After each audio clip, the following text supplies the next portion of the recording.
A few things to cover this afternoon. It's not how I want to word this, but unfortunately there's been some information that's been circulating, some misinformation, somewhat confusing information about the annexation, if you will, of the south suburbs and the commissioner's involvement in such an action. So I would say that not only is that preposterous, it's also impossible. The commissioners can't force annexation of any area. That action can only be taken by a vote of the citizens. So it is not something that the Board of County Commissioners are working on or even discussing because it's not possible. We have, however, been having conversations with all of our municipalities, so all 5 cities. So for folks that don't know, we have 5 cities in Klamath County. We have the city of Klamath Falls, we have Merrill, Malin, Bonanza, and Chiloquin.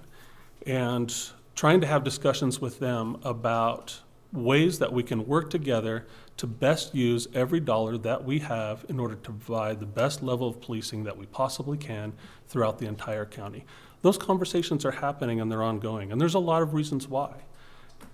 The biggest of which, we're spending all the money we possibly can on law enforcement. And what I mean by that, and this is something that this board has talked about fairly extensively, is the total budget for our sheriff's office in 2018 was $10,408,000. The total budget in 2023 was $17,766,000. $766,000 and change. Every dollar we can possibly throw into public safety is being done because we're doing that because it's the priority of the citizens of Klamath County. They have said law enforcement is a priority. However, they have also said we're done with you spending road fund dollars to provide that service. You need to do a better job with the money you have and the money that we're providing you. And to give you an example of the money that's provided by the citizens. So how much of that, and there's a lot of that goes into that, right? There's additional grants that are a part of that. There's funding that come from different contracts. There's funding that comes from all different sources to try to give the sheriff's office as much resources as we possibly can. But the general fund allocation for 2024 is $12,247,636. That's the general fund. The total amount of taxes paid by Klamath County citizens for 22-23, so last tax year, because this year we don't know our collections, is $10,583,000, nearly $2 million more than what is received by the citizens of Klamath County in their property taxes is allocated to the sheriff's office because it is an absolute 100% priority of this board that we provide the best level of service we possibly can. And we've been throwing every dollar that we can find, operational dollar that we can find, and a few times some one-time money that we fight about all the time, which is why the citizens have said get out of the road fund. Now, there were additional revenues that came to the county over the course of the last few years about COVID. Well, those are one-time dollars. And you don't spend one-time dollars on people because as soon as the money's gone, then you gotta have to lay those people off because there's no way to keep them employed. There's no way to pay them. So we don't do that. We try very hard not to use one-time allocation dollars or infrastructure dollars or to hire personnel and pay them. It just doesn't make any sense. One thing that I never want to do is turn around and have to lay a bunch of people off because we weren't wise in allocating our resources.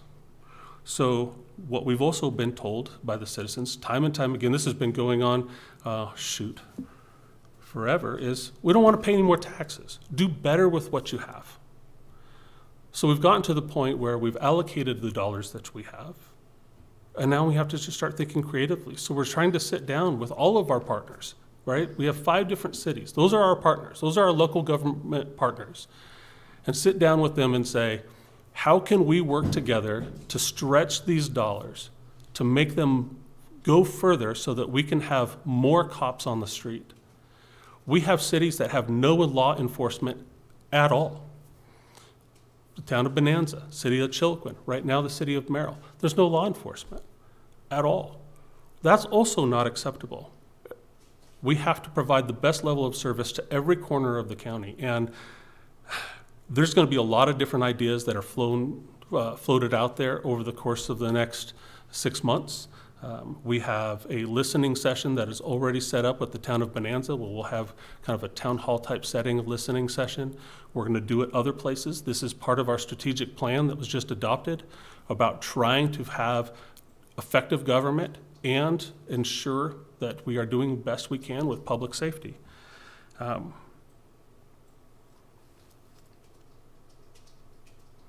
It's disappointing that we have to have a conversation about something that's not possible as a distraction from other issues. And that makes me sad. But the reality is this board cannot and will not have an impact on whether or not there's an annexation or growth in any of those 5 municipalities. That's up to the citizens. I fought to defend this country and the rights of citizens to vote and steer their country or their government the direction that they want to go. We are a government of the people, by the people, and for the people. My father fought, I fought, my son currently fights. I believe it wholeheartedly with everything I got. And if we are ever to go that direction as a community, that will be something that is directed by the community. But are we going to have a conversation with our partners about how to best provide a level of service that this community demands? We would be derelict in our duties if we didn't. Try to find the best way possible to provide that service with the money we have. So I don't know what else to say other than I promise you that I will stay focused on trying to do the best I can with the money that's provided by the citizens to this county. I will be the best steward I possibly can with those dollars, and I will find ways, if there are possible, I commit to you, that I will look for ways, and I believe I don't speak for just myself. I think this board will look for ways to stretch those dollars to provide the best level of service we can with the resources we're given. Before we adjourn, just on the forced annexation question, it's very easy to, we could find the citation, the county clerk has the citation of the statute that lays out that any type of annexation goes through a voter process. There's legally no mechanism for forced annexation ever. The only tiny, very obscure exception has to do with areas that are deemed hazard by public health standards or something of that nature. It is such a very small lane. So essentially, there is legally no mechanism for forced annexation, nor would anybody support forced annexation. So if anybody wants the legal citation on that, it's very easy to find. The county clerk can give it to you. We have it in our office. If anyone would like to read through the legality on that. But annexation without a vote is illegal. Nor would I ever support it. So, okay. Anything else? It's a shame we have to say that.